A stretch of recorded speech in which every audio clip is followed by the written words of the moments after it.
नमस्कार मित्रांनो.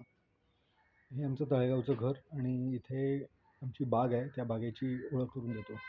या टेरेसचा आकार साधारण एल शेपचा आहे आणि एरिया साधारण 600 स्क्वेअर फूट प्लस असावा.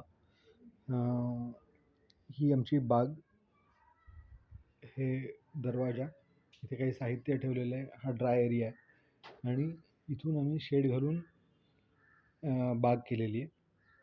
2 लेयरमध्ये साईडला ट्रेज केलेले आहेत आणि खाली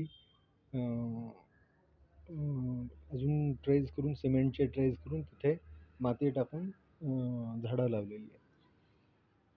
तर ही सुरुवात आहे. उजवीकडून सुरुवात करतो. ही सदाबहारची फुलं लावलेली आहे बागेमध्ये आणि ही काळी मिरीची वेल आहे. हे पहा तुम्ही, काळी मिरीचे मिरी पण लागलेली आहे. ही मॅच्युअर व्हायची अजून कोवळी आहे.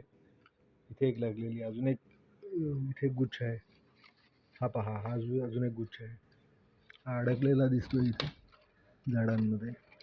प्रकाशाच्या दिशेने ते घुसायचा प्रयत्न करतो, त्यामुळे तिथे एक बारीक गॅप आहे, तिथून तो बाहेर गेलेला आहे वेल. अतिशय मॅच्युअर वेल आहे हा. 3-1 वर्ष झाली असतील. त्याच्या खाली आम्ही जे ड्रिप होऊन पाणी येतं खाली, त्या पाण्याचा उपयोग करण्यासाठी म्हणून खाली कुंडीत काही झाडं लावलेली आहेत. हे जे कलेक्शन आहे, हे 6 जे निवडुंगासारखे दिसणारे आहेत, ते ड्रॅगन फ्रूटचं वेल आहे तो. आणि जर तुम्ही इथे बघितलं तर इथे त्याला शूट पण आलेलं आहे. हे कोवळं आहे अतिशय. आता हे मूळ आहे का त्याची फांदी आहे हे बघायला पाहिजे. बरेच दिवस लागतील ते मॅच्युअर व्हायला. पुढची जी झाडं आहेत ती सगळी शोभेची झाडं आहेत. याची नावं माहिती नाही आहेत मला आता या क्षणाला, पण ही सगळी वेगवेगळी झाडं आहेत. हे आणि हे आणि हे तिन्ही वेगवेगळ्या टाईपची झाडं आहेत. हे आणि हे सेम टाईपचं आहे. ते जे गवत वरचं दाखवलं ते झाड, तेच कुंडीत लावलेलं आहे, इथे ट्रेमध्ये लावलेलं आहे. शोभेचं झाड आहे गवतसारखं, तेच आहे जे खाली कुंडीत लावलं होतं ते पण शोभेचं झाड आहे, पण ते या ट्रेमध्ये लावलेलं आहे. Again this is also dragon fruit.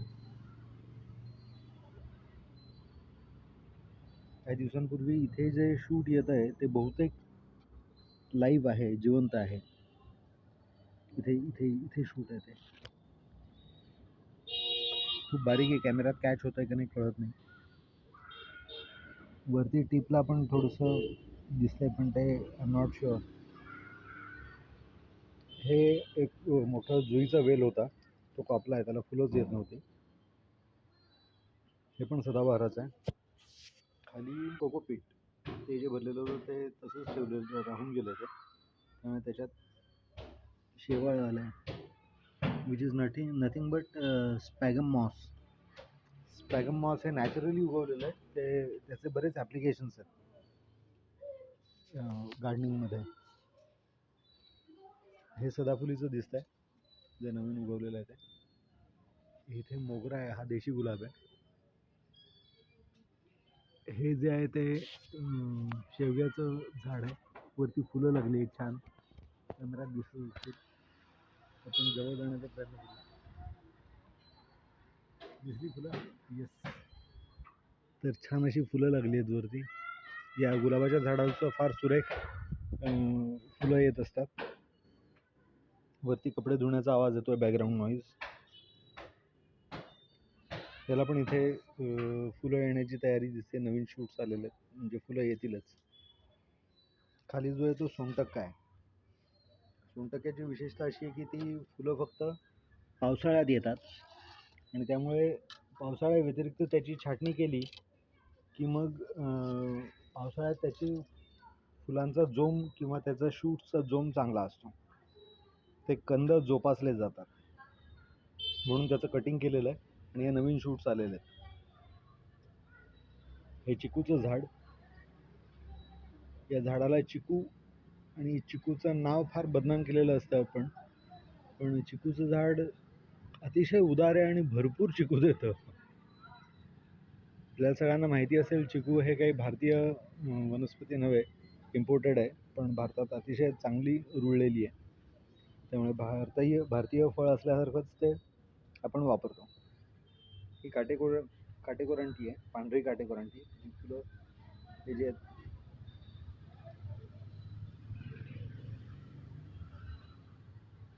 हे पण सदाबहाराचं आहे.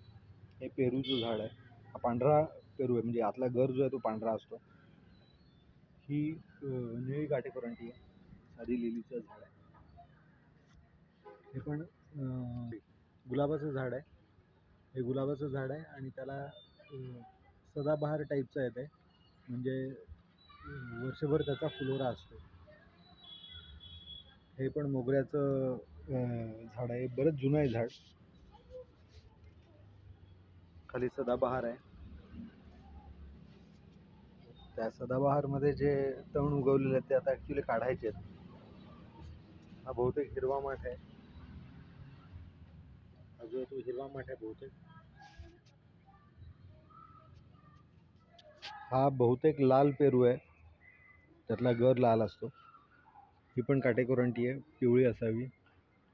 वा, सोनचाफ्याचं फूल मस्त बहरलं आहे. खूप फुलं येतात याला. त्याचा सीझन सुरू झाला आहे, पावसाळ्यानंतर जोरात येतात फुलं. हे कढीपत्त्याचं झाड आहे, जे थोडंसं वाळलं आहे, कदाचित त्याला पाण्याचा डोस जास्त झाला असावा. हा आंबा आहे, बोनसाय झाला आहे आता तो ऑटोमॅटिकली. ही पण काटेकोरंटी आहे. हे लिंबाचं झाड आहे, लिंब येतात त्याला, अतिशय छान लिंब येतात.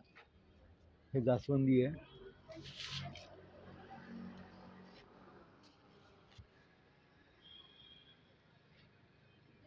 अतिशय सुंदर छोटंसं फूल येतं. हे पण सदाबहार आहे. हे इन्सुलिनचं झाड म्हणतात, थोडंसं आंबट असतं चवीला, अतिशय सुरेख चव लागते, पण यांनी इन्सुलिन जनरेट व्हायला मदत होते. हे पण जुईचंच झाड आहे, जाई किंवा जुई त्यापैकी. त्याला पण कमी फुलं आहेत, ते थोडंसं मला वाटतं ट्रिम करायला झालं आहे. हे हळदीचं झाड लावलं होतं, त्यातनं हळद काढली होती, पण ते मला वाटतं जरा लवकर काढली गेली आणि म्हणून ते परत रिप्लांट केलं होतं, पण तेवढं जोमाने वाढलेलं नाही आहे ते, त्यामुळे बहुतेक काढायला हवं असं दिसतंय. हे सेम इन्सुलिनचं प्लांट आहे. याच्यात आम्ही ना कंपोस्ट केलं होतं. ते कंपोस्ट बऱ्यापैकी झालेलं आहे तयार. काही वरची फुलं जी नवीन टॉपअप केलेली आहेत ती बाकी आहेत कुजायची, पण ती वेगळीकडून जे आहे ते कंपोस्ट वापरायला झालं आहे. हे पण नागफणी म्हणतात याला ॲक्च्युली, पण हे पण शोभेचंच झाड आहे. नागवेल आणि नागफणीमध्ये फरक आहे. हे विड्याचं झाड आहे, विड्याची पानं जे आपण खातो ते झाड आहे. त्याला इथे रनर टाईपचं असल्यामुळे ते हवेतच त्याला रूट्स आलेत ॲक्च्युली. हे साधी जास्वंदीचं झाड आहे, ते पण आम्ही या ग्रोथ बॅगमध्ये लावलेलं आहे खाली. हे पण जास्वंदीचं झाड आहे. हे डबल जास्वंद आहे, गुच्छ टाईप त्याचं फूल येतं. हे आता वाढलं आहे फूल, पण हे नॉर्मल जास्वंदीपेक्षा असं, हे नॉर्मल जास्वंद कसं सिंगल पाकळीची असते ना, पाकळ्या सिंगल असतात, त्याच्यात डबल असतात, असं आहे. त्याच्याबरोबर हे बाजूला जे वांग्याचं झाड आहे, वांग्याचं झाडाचं लाईफ चांगलं असतं, हे बरेच दिवस आहे. ही भरताची वांगी आहेत, त्याचं आहे. हे तुळशी, ही जाडी तगर, ही पण ग्रोथ बॅगमध्ये लावली आहे खाली. इथे जास्वंदी कुंडीत लावलेली आहे. आणि हा गवती चहा, हा चाफा आहे इथे. आणि ही पण तुळशीच आहे, तुलसी मेरे अंगण की. हे ओव्याचं झाड अतिशय औषधी आहे. असं म्हणतात की ओवा रोज सकाळी कच्चं पान त्याचं खायचं, ते शरीरातले जे टॉक्सिक गोष्टी आहेत ते डिटॉक्स करायला अतिशय मदत होते.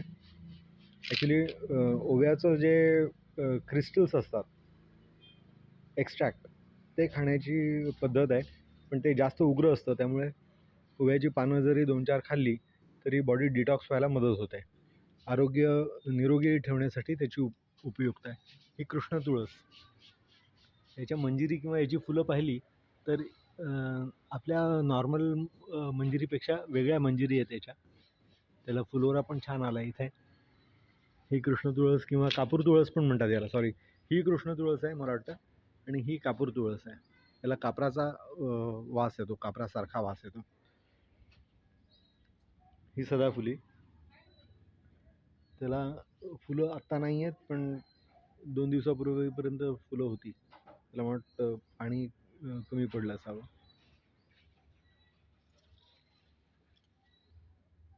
ही गुलबक्षी. मगाशी ते झाड दाखवलं होतं ते गुलबक्षीचं होतं. मी शब्द विसरलो त्यावेळेला. फुलं पाहिल्यानंतर आठवलं ते नाव. आणि हे रातराणीचं आहे. हे जे लावलेलं आहे या ग्रोथ बॅगमध्ये, हे रातराणीचं आहे.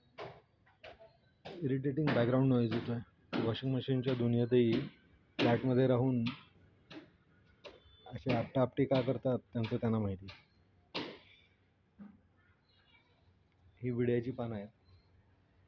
विड्याचं पानाचं झाड अतिशय मस्त येतं आणि खायला पण त्याची पानं जर थोडीशी स्ट्रॉंग चव असते, पण टेस्टी लागतं.